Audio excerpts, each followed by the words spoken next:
আসসালামু আলাইকুম প্রিয় দর্শক, আসন্ন নির্বাচনে অনেক দিক থেকে এটা কিন্তু একটা অন্য আগের যে নির্বাচনগুলি ছিল তার চেয়ে একটা ব্যতিক্রমী নির্বাচন।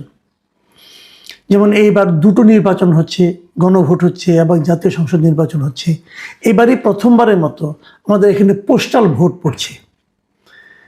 এগুলি আসলে একটা অসাধারণ একটা বিষয়, এগুলি কখনো আগে হয়নি। আমাদের এখানে পোস্টাল ভোটের সিস্টেমটা ছিল না।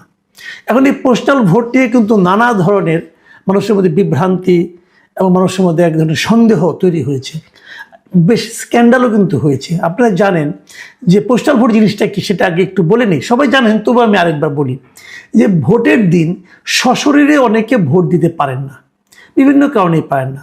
ধরেন যারা জেলখানায় থাকেন, অথবা ধরেন তিনি আপনার এই দেশের বাইরে আছেন, অথবা ধরেন তিনি হয়তো কোনো নির্বাচনী কাজ করছেন, নির্বাচনী দায়িত্ব পালন করছেন।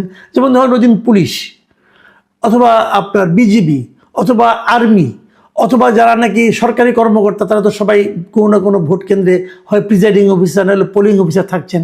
এখন মনে করেন একজন পুলিশ, সে হয়তো তার বাড়ি হয়তো মনে করেন ময়মনসিংহ ধরা যাক, কিন্তু তার চাকরির কারণে সে এখন পোস্টিংগুলো দিনাজপুরে। উনি কিন্তু দিনাজপুরে ভোট কেন্দ্রে পাহারা দিচ্ছেন। তো উনি তো ময়মনসিংহ, উনি হয়তো ময়মনসিংহের ভোটার, তো উনি কীভাবে ভোট দিবেন? তো এই যে ভোটগুলো দূরে যারা আছেন, তারা একটা সিস্টেমে আছে যে পোস্টালভাবে ভোট দেন। মানে তাদের কাছে আগেই নির্বাচন কমিশন একটা ব্যালট পেপার পাঠিয়ে দেন তার এলাকার, সেই ব্যালট পেপারে তারা ওখানে সিল দেন অথবা টিক চিহ্ন দেন, দিয়ে ওইটা আবার সিলগালা করে পাঠিয়ে আবার ইলেকশন কমিশনের কাছে পাঠিয়ে দেন। তো ইলেকশন কমিশন ওটা খুলে দেখেন যে কিভাবে ভোটটা আছে, এবং যার যার আসনের তার আসনের যে অন্য ভোট আছে সেগুলোর সঙ্গে যোগ করেন, এভাবে করেন। এবং এই কাজটা করতে হয় কি, এই ভোটটা আসতে হয় যখন তারা আগে ওই ইলেকশনে যে ভোটগুলো যেদিন গুনবেন ওই দিনের মধ্যে আসতে হবে, ওই দিনের আগে আসতে হবে। তাহলে ওইগুলো আবার তারা ওই সেন্টারে পাঠিয়ে দিচ্ছেন, দিয়ে তারপরে ওনারা ওই ভোটগুলিকে হিসাবের মধ্যে নেন। এভাবেই তারা একজনকে নির্বাচিত করেন অথবা করেন না। কিন্তু প্রত্যেকটা ভোটারের একটা শান্তি থাকে যে আমার ভোটটা তাহলে কাউন্ট হলো। এটা দাবিটা অনেকদিন আগের থেকে ছিল, কিন্তু এই দাবিটা এবারে প্রথম পূরণ হচ্ছে পোস্টাল ভোট।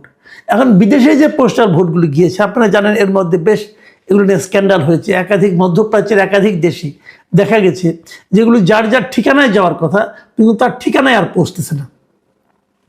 পৌঁছতেছে এক জায়গায়, পৌঁছছে এক জায়গায় হয়তো 100-150 ভোট একটা ঠিকানায় গিয়েছে, ওখান থেকে যার যারটা নিয়ে যাচ্ছে, অথবা কেউ ওখানে বসে পূরণ করতে বলা হচ্ছে। কোনো একটা পলিটিক্যাল পার্টির যারা কর্মী হয়তো তাদের কাছে গিয়েছে। এই ধরনের নানা ধরনের স্ক্যান্ডাল কিন্তু আমরা দেখেছি। এর বাইরে আরেকটা যে কাজ ঘটেছে সেটা হলো, দেশে যারা পোস্টাল ভোট পেয়েছে, যারা নাকি সরকারি চাকরি করেন, অথবা যারা সশস্ত্র বাহিনীতে চাকরি করেন, যারা পুলিশে চাকরি করেন, তো এরাও কিন্তু পোস্টাল ভোট দিচ্ছে। এদের কাছে অলরেডি পোস্টাল ভোট গিয়েছে। এটা কীভাবে গিয়েছে সেটাও আমি বলি। তারা আগে একটা অ্যাপ ছিল সরকারের, সেই অ্যাপের মাধ্যমে তারা ওই নাম নিবন্ধন করেছে। আগে এটার নাম ছিল পোস্টাল ভোট বিডি, এরকম একটা অ্যাপ তৈরি করেছিল। সেই অ্যাপের মাধ্যমে যার যার নাম রেজিস্ট্রেশন করার পর তারপর তাদের ঠিকানায় একটা করে ব্যালট পেপার গিয়েছে। আমার কাছে গত 2 দিনে বেশ কয়েকজন অভিযোগ করেছেন, যারা নাকি দেশের মধ্যে আছেন, অভিযোগ করেছেন যে তারা এই পোস্টাল ব্যালটটা নিয়ে বেশ টেনশনে আছেন। তো আমি বললাম, ভাই কেন, আপনার টেনশনটা কেন? তো ওনারা বললেন যে আমার কাছে যে কাগজটা, যে খামটা পাঠিয়েছে নির্বাচন কমিশনের পক্ষ থেকে, সেই খামের মধ্যে যে কাগজগুলো আছে সেগুলোর মধ্যে আমি যদি পূরণ করতে যাই তাহলে আমার পরিচয়টা প্রকাশ হয়ে যেতে পারে। তাহলে তারাকে আমি বলি তাদের কাছে কী কী পাঠানো হয়েছে। আমাকে 2 জন লোক অলরেডি পাঠিয়েছেন, তাদের পুরো ফর্মটা পাঠিয়েছেন, কিভাবে কি হয়েছে না আমি আপনাদের দেখাই। প্রথমে একটা খামের মধ্যে, নির্বাচন কমিশনের একটা খামের মধ্যে ওনাদের কাছে একটা ব্যালট পেপার গিয়েছে, মানে একটা খাম গিয়েছে। ওই খামটা খুললে পর তার ভেতর থেকে একটা আপনার একটু কালার, পিঙ্ক কালারের একটা ব্যালট পেয়েছে, এবং ওটার মধ্যে গণভোট লেখা। এরকম আপনারা দেখেন এই গণভোট, এখানে হ্যাঁ অথবা না লিখতে হবে। এখানে 4টা অপশন দেওয়া, প্রশ্ন দেওয়া আছে। এই 4টা প্রশ্নের একটাই হ্যাঁ হবে, অথবা না দিলে একটাই না দিতে হবে। না দিলে আপনি এগুলি একটাও পাবেন না, হ্যাঁ দিলে যেগুলো আপনি এর মধ্যে চান না সেটাও আপনাকে পাবেন, সব আপনি পাবেন। এগুলো গণভোটের ব্যালট পেপার। যাকে এটা নিয়ে অনেক আলোচনা করেছে, এটা নিয়ে আলোচনা করতে চাই না। তারপরে যেটা রয়েছে, যেটা ব্যালট পেপার রয়েছে, এই ব্যালট পেপারের মধ্যে আপনার এখানে উনি যে এলাকার আপনার ভোটার, সে এলাকার প্রার্থীদের মানে আপনার একটা প্রতীক আছে এবং নামও আছে। বাট এখানে নিরাপত্তার স্বার্থে আমি ওই সবগুলো মানে এমনভাবে এটা দেখাচ্ছি আপনাদেরকে, যাতে নাকি ওই ক্রমিক নাম্বারটা আপনারা না পান, না দেখেন, এবং ওনার নামগুলিও না দেখেন, যাতে আপনি বুঝতে না পারেন যেটা কে পাঠিয়ে বা কোন এলাকার ভোটার, সেই জন্য বুঝতে না পারেন। এই জন্য আমি এরকম আপনার নমুনাটা দেখালাম কেবল। এবং তারপর যেটা পেজটা আছে, এটাকে বলা হচ্ছে যে একটা মানে আপনার ঘোষণার মতো। এবং এটাই হলো গিয়ে সবচেয়ে বড় সমস্যা, যে কথাটা আমি বলতে চেয়েছি বারবার, যে এটা নিয়েই আমাদের ওই যিনি আমাকে এটা পাঠিয়েছেন তিনিও বলছেন, এটা হলো ভোটদাতা কর্তৃক একটা ঘোষণা। এটা ফর্ম নম্বর 8।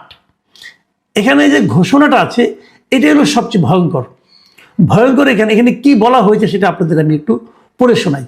এখানে লেখা হয়েছে, আমি এত দ্বারা ঘোষণা করেছি যে উপরোক্ত নির্বাচনের এত এত এত ক্রমিক নম্বর সম্বলিত পোস্টাল ব্যালট পেপার এবং গণভোটের পোস্টাল ব্যালট পেপার যে ভোট বা দাতার নিকট প্রেরণ করা হয়েছে, আমি সেই ব্যক্তি।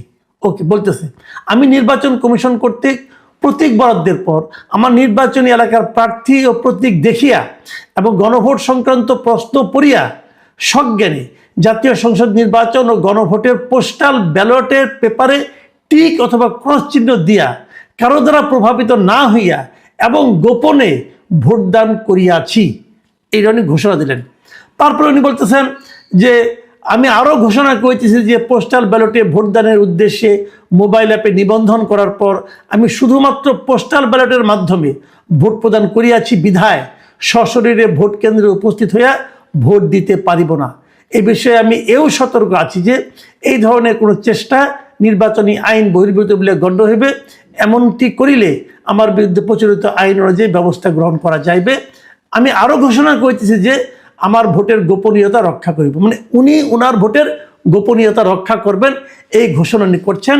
তারপরে তারিখ দিতে হবে এবং নিচে ডান দিকে দিতে হবে ভোটদাতার নাম এবং জাতীয় পরিচয়পত্র নম্বর এবং স্বাক্ষর। কথাটা খেয়াল করেন। তার মানে যে এগুলি সবগুলি পরে আবার আরেকটা এনভেলপ তাকে দিয়েছে, হলুদ রঙের এনভেলপ, সেই এনভেলপে করে ভরে সিলগালা করে পাঠিয়ে দেবেন নির্বাচন কমিশনের কাছে, রিটার্নিং অফিসারের কাছে সে চলে যাবে। ফাইন। এখন আমার প্রশ্নটা দেখেন আপনি, খেয়াল, যে ভোটার আমার কাছে পাঠিয়েছেন ওনার আতঙ্কের জায়গাটা একটু খেয়াল করেন। তিনি বলছেন এই যে ঘোষণাটা আছে, এখানে তো আমি আমার স্বাক্ষর দিচ্ছি, আমার ভোটদাতা হিসেবে আমার নাম দিচ্ছি এবং আমার জাতীয় পরিচয়পত্র নাম্বার দিচ্ছি। তাহলে আমি বলছি যে এই ভোটটা আমার ভোট। আমি কার কাছে পাঠাচ্ছি? নির্বাচন কমিশনের কাছে পাঠাচ্ছি। নির্বাচন কমিশনে কেউ না কেউ তিনি খুলবে। যিনি খুলবেন তিনি জানবেন যে এই ভেতরে যে ভোটটা আছে এই ভোটটা এই ভদ্রলোক দিয়েছেন। যদি সেটা দেওয়া উনি জেনে যান, তাহলে কি এটা আমার গোপনীয়তা লঙ্ঘন হচ্ছে না? প্রিয় দর্শক, ভেবে দেখুন, আমার কাছে যারা পাঠিয়েছেন এর মধ্যে একজন সশস্ত্র বাহিনী ব্যক্তিও আছেন। ওনার বক্তব্য হলো, তা আমি তাকে চাকরি করি। এখন ধরেন আমি যাকে ভোট দিলাম সে পাশ করলো না, অন্য দল পাশ করলো, তাহলে তারা কি খোঁজ করবে না যে পোস্টাল ব্যালটে কে কে আমাদের বিপক্ষে ভোট দিয়েছে? এবং তারা যখন পাশ করলো তাদের হাতে তো সব কিছু থাকবে, ইলেকশন কমিশনও তাদের নিয়ন্ত্রণে থাকবে। তারা যদি ইলেকশন কমিশনের কাছে চায় যে পোস্টাল ব্যালটে এই সরকারি কর্মকর্তা কর্মচারীদের মধ্যে কে কে আমাকে ভোট দেয় নাই তাদের একটা তালিকা তুমি পাঠাও, আপনি তো বলবেন ইলেকশন কমিশন সেটা পাঠাতে বাধ্য না। হ্যাঁ, বাধ্য না, কিন্তু আমি তো বলি বাংলাদেশের যে প্র্যাকটিস, বাংলাদেশের যে কালচার, সেখানে তো তারা আরো আগে ভাগে পাঠাবে যে আমি কত অনুগত আপনার, দেখেন সব তথ্য আপনাকে দিয়ে দিচ্ছি, এটা তো করবে। তাহলে যিনি ভোটটা দিলেন তার চাকরি নিয়ে টানাটানি, তাকে তো বলবে হ্যাঁ বেটা তুই আমার বিপক্ষে ভোট দিলি কেন, তার মানে তুই ওই দলের লোক, তুই ওই মতাদর্শের লোক, তোর চাকরি রাখার কোনো দরকার নাই। তাহলে ভোটের গোপনীয়তাটা কোথায় থাকলো? এবং এই পোস্টাল ব্যালটের মাধ্যমে ভোট দেওয়াটা, প্রত্যেক লোক সে একটা ভোট দিতে পারলো, কিন্তু তার তো চাকরিটাই রিস্কে পড়ে গেল। মানে আমি বুঝতে পারি না, এটা কি নির্বাচন কমিশন ইচ্ছাকৃতভাবে করেছেন, নাকি নির্বাচন কমিশন এই কাজটা করেছে আনারই মতো না বুঝে? যদি না বুঝে করেন তাহলে এই অবুঝ নির্বাচন কমিশন তো একটা নির্বাচন করতে পারবে না। আর যদি ইচ্ছা করে থাকেন তাহলে তো এই পক্ষপাত দুষ্ট নির্বাচন কমিশন আমাদের জন্য একটা বিপদ। আমরা যাবো কোথায়? এরই মধ্যে আপনারা জানেন হা না ভোট নিয়ে কী কেলেঙ্কারি হয়ে গেছে। সরকার হার পক্ষে ভোট দেওয়া যারা মানুষকে প্রভাবিত করেছে, নির্বাচন কমিশন প্রথম কিছু বলে নাই, পরে বলে যে এটা নাকি দণ্ডনীয় অপরাধ। তো যারা দণ্ডনীয় অপরাধ করেছে তারাই তো আবার রিটার্নিং অফিসার। তো যে লোক এরকম অপরাধ করতে পারে, পক্ষপাতমূলক অপরাধ করতে পারে, তাকে আমরা রিটার্নিং অফিসার হিসেবে রাখেন কিভাবে? এই সমস্ত প্রশ্নের উত্তর কে দিবে? আমি মনে করি এই ধরনের যে ব্যালট পেপার, পোস্টাল ব্যালট, এই ব্যালট পেপারটা আমি মনে করি এখনই বন্ধ করা উচিত। কারণ যে ব্যালট পেপারের মাধ্যমে, যে সিস্টেমের মাধ্যমে ভোটারের গোপনীয়তা থাকে না।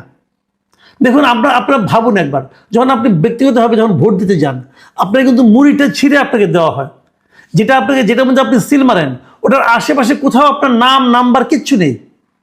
ওটা নিয়ে আপনি ব্যালট বাক্সের মধ্যে ঢুকাই দেন। ঢুকানোর পর আপনি নিজেও খুঁজে বের করতে পারবেন না কোনটা আপনার। ইলেকশন কমিশনও বুঝতে পারবে না আপনি কে কোন ভোট দিল। যেখানে এরকম গোপনীয়তা, সেই গোপনীয়তার কতটুকু এই পোস্টাল ব্যালটে রক্ষিত হলো? কিছুই হলো না।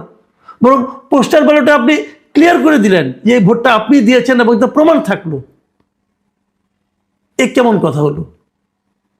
আমি জানি না আমাকে যারা পাঠিয়েছেন তাদের এই উদ্বেগ নির্বাচন কমিশনকে অথবা সরকারকে স্পর্শ করবে কিনা, কিন্তু আমার মনে হয় এটা একটা জরুরি বিষয়। এই ব্যাপারে সরকারের একটা ভূমিকা নেওয়া উচিত, বক্তব্য দেওয়া উচিত। নির্বাচন কমিশনের কাছ থেকেও এই ব্যাপারে আমি একটা বক্তব্য আশা করি। প্রিয় দর্শক, এখন এই পর্যন্তই। আল্লাহ হাফিজ।